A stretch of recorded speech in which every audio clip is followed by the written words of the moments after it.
आईने हिंदी के एक नए एपिसोड में आपका स्वागत है, जहां आपके लिए लेकर आते हैं इंडियन डिफेंस की कुछ प्रमुख अपडेट्स को। और इस वीडियो में हम पहले बात करने वाले हैं कावेरी डेरिवेट इंजन और कावेरी आफ्टर बर्निंग इंजन के बारे में। हम जानेंगे कि कैसे कावेरी डेरिवेट इंजन की सहायता से जो 79 किलोटन का थ्रस्ट है, ये प्राप्त किए जाने की संभावनाएं प्रबल हुई हैं, और क्या तेजस मार्क 1A में इसको इंटीग्रेट करना अब कल्पना नहीं बल्कि एक प्रैक्टिकल अप्रोच बन चुकी है, और कैसे जीटीआरई ने ऑलरेडी इस पर काम शुरू कर दिया है और कुछ नई जो दिलचस्प इन्फॉर्मेशन है वो जीटीआरई से निकल के आई है, इनको भी हम डिस्कस करेंगे। तो चलिए शुरू करते हैं इस वीडियो को। इसमें कोई संदेह नहीं है कि भारत 1980 के दशक से एक जेट इंजन को विकसित करने का प्रयास कर रहा है। इसमें हमें बहुत सारे सेटबैक्स का सामना करना पड़ा। कई ऐसे मौके आए जब ये तक मान लिया गया कि कावेरी इंजन एक फेल्ड प्रोजेक्ट है और इस पर हमें पैसे बर्बाद करना बंद करना चाहिए। और ये बात हम नहीं कह रहे, बल्कि 2004 से लेकर 2010 तक का वो समय था जब ऑलरेडी ये मान लिया गया था कि अब कावेरी इंजन तेजस प्रोग्राम से डीलिंक हो चुका है और इसका भविष्य अब कुछ नहीं है। लेकिन गैस टरबाइन एस्टैब्लिशमेंट हार मानने वालों में से नहीं है। इस बात से हम इनकार नहीं कर सकते कि कई गुना कास्ट ओवररन और इसके अलावा एक लंबा टाइम डिले होने के बाद भी ये इंजन अभी तक तैयार नहीं है। लेकिन ये इस चीज़ का प्रमाण है कि जीटीआरई लगातार प्रयास कर रही है, और पहली बार जब आप इस प्रकार की टेक्नोलॉजी बनाते हैं तो निसंदेह आपको यहाँ पर थोड़ा सब्र तो करना होता है। और निसंदेह आपको हास्यप्रद लगे ये बात सुनने में, और आप में से बहुत सारे लोग इसको चाइना के प्रोजेक्ट से कंपेयर कर दें, तो आपको बताते चले कि चाइना का इंजन भी अभी पूरी तरीके से मैच्योर नहीं हुआ है, उसमें भी बहुत सारे फ्लॉज हैं। खैर वो तो बात की बात है। जीटीआरई ने यह कहा है कि जो कावेरी डेरिवेट इंजन है ये उनके सालों के अथक परिश्रम का ही एक परिणाम, आप कह सकते हैं परिणाम है। उनका कहना है कि कावेरी डेरिवेट इंजन और कावेरी आफ्टर बर्नर इंजन में 75% कॉमनैलिटी फैक्टर है। इसका बहुत सारा जो एडवांटेज है भारत को देखने को मिलेगा, क्योंकि आने वाले भविष्य में जो इंजन तैयार किए जा रहे हैं उनका डेवलपमेंट काफ़ी फास्ट होगा,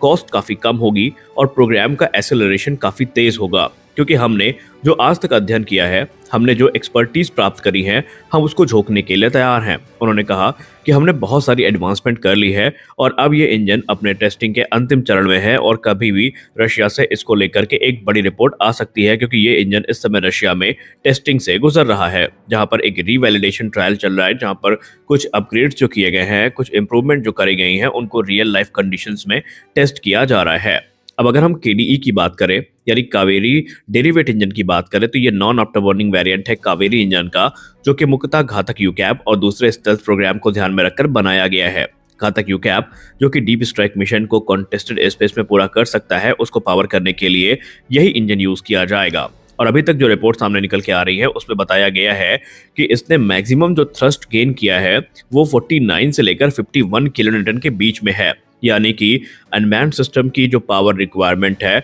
उसको ये पूरी तरीके से पूरा करता नजर आ रहा है। रही बात इंड्योरेंस की, इंफ्रारेड सिग्नेचर की, तो बहुत सारे इसमें ऐसे प्रिकॉशन लिए गए हैं, ऐसी टेक्नोलॉजीज यूज करी गई हैं जिनके चलते इसका जो इंफ्रारेड सिग्नेचर है उसको रिड्यूस करने का प्रयास किया गया है, और इसका जो इंड्योरेंस टाइम है वो काफी बढ़ाया गया है। यहाँ पर बात हो रही है घातक प्रोग्राम की, लेकिन जीटीआरई का तो एम्बिशियस प्लान यहाँ तक कहता है कि ये प्रोग्राम यही नहीं रुकने वाला, बल्कि उन्होंने ऑलरेडी जो कावेरी आफ्टर बर्नर इंजन है इन पर अध्ययन को एडवांस लेवल पर पहुंचाया है। मौजूदा सिनेरियो में देखा जाए तो यहाँ पर 75% जो कॉमनैलिटी फैक्टर है वो हमें देखने को मिलता है, और बहुत सारे जो कोर कंपोनेंट्स हैं जैसे कि कंप्रेसर हो गया, कंबशर हो गया, टरबाइन हो गई, इसका सीधा बेनिफिट केडीई प्रोग्राम को कावेरी इंजन से ही मिला है। गैस टरबाइन रिसर्च एस्टैब्लिशमेंट ने जो डेवलपमेंट रिस्क है उसको काफ़ी मिनिमाइज किया है, क्योंकि यहाँ पर उनके द्वारा जो अभी प्रूवन सबसिस्टम्स है वो यूज़ किए गए हैं, प्रूवन कंपोनेंट्स यूज़ किए गए हैं, ताकि डेवलपमेंट रिस्क ना हो और जो कॉस्ट है वो भी काफ़ी ज़्यादा ना आए। आपको बताते चलें कि एक बड़ा माइलस्टोन इस प्रोग्राम को मिला था 2023 में, जब Kaveri engine high altitude testing के लिए रशिया गया था और वहां पर इसने 48.5 किलोटन का स्टेबल थ्रस्ट प्राप्त किया था। वहीं नवंबर 2024 में ब्रह्मोस एरोस्पेस ने एक 29 किलोटन का आफ्टर बर्नर सेक्शन जो है ये विकसित कर रखा है, और इसके चलते जो ओवरऑल थ्रस्ट होगा कावेरी इंजन का ये 75 से 79 किलोटन के बीच में होने वाला है। इसके बाद दिसंबर 23, 2024 को एक और बड़ी अपडेट सामने आती है, जहां पर जीटीआरई अनाउंस करता है कि ड्राई कावेरी इंजन अब इन फ्लाइट टेस्टिंग के लिए पूरी तरीके से तैयार है, और इसे modified Ilyushin IL-76 test bed aircraft पे टेस्ट किया जाएगा। और अभी अगर हम रिसेंट रिपोर्ट की बात करें, करंट स्टेटस की बात करें, तो फरवरी 2025 की रिपोर्ट ये कहती है कि इस समय इसके जो टेस्ट हैं वो ऑलरेडी रशिया में चल रहे हैं। अभी तक सारी चीज़ सामान्य चल रही हैं। तकरीबन 70 घंटे का ये टेस्ट होने वाला है, जहां पर इंजन परफॉर्मेंस को वैलिडेट किया जाएगा, रियल वर्ल्ड कंडीशन में इसको टेस्ट किया जाएगा और उसके बाद इसको फाइनल क्लियरेंस मिल जाएगी और ये प्रोडक्शन के लिए पूरी तरीके से रेडी होगा। अब यहाँ पर जो हम कॉमनैलिटी फैक्टर की बात कर रहे हैं, अब उसका मतलब समझिए। देखिए, कावेरी डेरिवेट इंजन और कावेरी आफ्टर बर्नर इंजन में 75% जो समानता है वो हमें देखने को मिल रही है। इस पर बात करते हुए जीटीआरई के साइंटिस्ट ने ये कहा कि हम कावेरी प्लेटफॉर्म को एक नेक्स्ट लेवल पर लेके जाने वाले हैं, क्योंकि आगे हम एक फ्लैट रेटेड डिजाइन पर काम कर रहे हैं जो कि भारत की हॉट और ह्यूमिड कंडीशन में स्टेबल परफॉर्मेंस को दे, जो कि आमतौर पर वेस्टर्न इंजन में हमें देखने को नहीं मिलती। फॉर एग्जाम्पल, अगर हम जनरल इलेक्ट्रिक F404 की बात करें तो भारत की हॉट और ह्यूमिड कंडीशन में उसमें 10% तक का जो ड्रॉप है वो हमें देखने को मिलता है।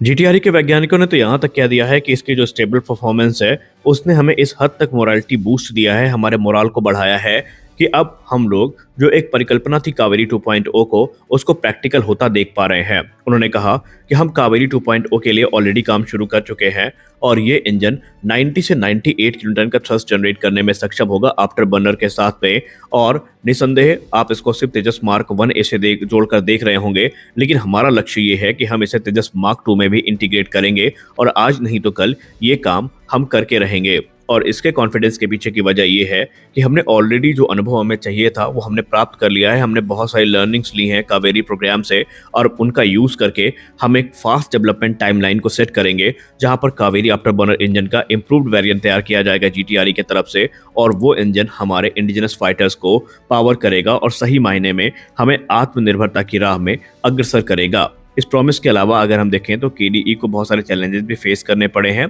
अभी इसका वेट अपने आप में एक बड़ा कंसर्न है, क्योंकि ड्राई कावेरी को लेकर ये कहा जाता है कि ये इंजन अभी भी अप्रॉक्सीमेटली तकरीबन 900 से लेकर 1000 किलोग्राम तक वजनी है। हालांकि घातक प्रोग्राम में इससे कोई दिक्कत नहीं होने वाली है, ये वेट एक्सेप्टेबल है, लेकिन जीटीआरई इस समय ऐसे टेक्निक्स को तलाश रहा है, ऐसे टेक्नोलॉजी पर काम कर रहा है जिसके चलते यहाँ पर इसके वजन को कम किया जाए और बाकायदा इसके लिए जो हल्के एलॉयज हैं, कंपोजिट हैं, उन पे काम किया जा रहा है ताकि इस इंजन का जो वजन है उसको कम किया जा सके। और यही चीज़ें हमें कावेरी 2.0 में देखने को मिलेंगी और कावेरी 2.0 का जो वेट होगा वो ऑलमोस्ट जनरल इलेक्ट्रिक F414 के आसपास रखने का प्रयास किया जाएगा। कावेरी इंजन में वेट काफ़ी बड़ा इशू था, 1600 किलोग्राम से लेकर के अब 1100 किलोग्राम तक इसके वेट को ऑलरेडी रिड्यूस किया जा चुका है और यहाँ पर टारगेट रखा गया है कि कावेरी आफ्टर बर्निंग इंजन को भी तकरीबन 1000 किलोग्राम या इससे कम तक लाया जाए, ताकि इनके इंटीग्रेशन में कोई दिक्कत ना हो और वेट इनके लिए कोई बड़ा कंसर्न ना हो। हालांकि उन्होंने ये कहा है कि 1 दशक के अंतर्गत हम ये इंजन आपको दे देंगे, तो देखना है कि जीटीआरई जो बड़ा इस समय कॉन्फिडेंस दिखा रही है उसके क्या सकारात्मक परिणाम हमें देखने को मिलते हैं। आपको क्या लगता है, जीटीआरई ये काम कर सकती है या नहीं? आप कमेंट सेक्शन में जरूर बताएं। तो आज के इस वीडियो में बस इतना ही, मिलते हैं अगले वीडियो में कुछ और अपडेट्स के साथ। तब तक के लिए जय हिंद।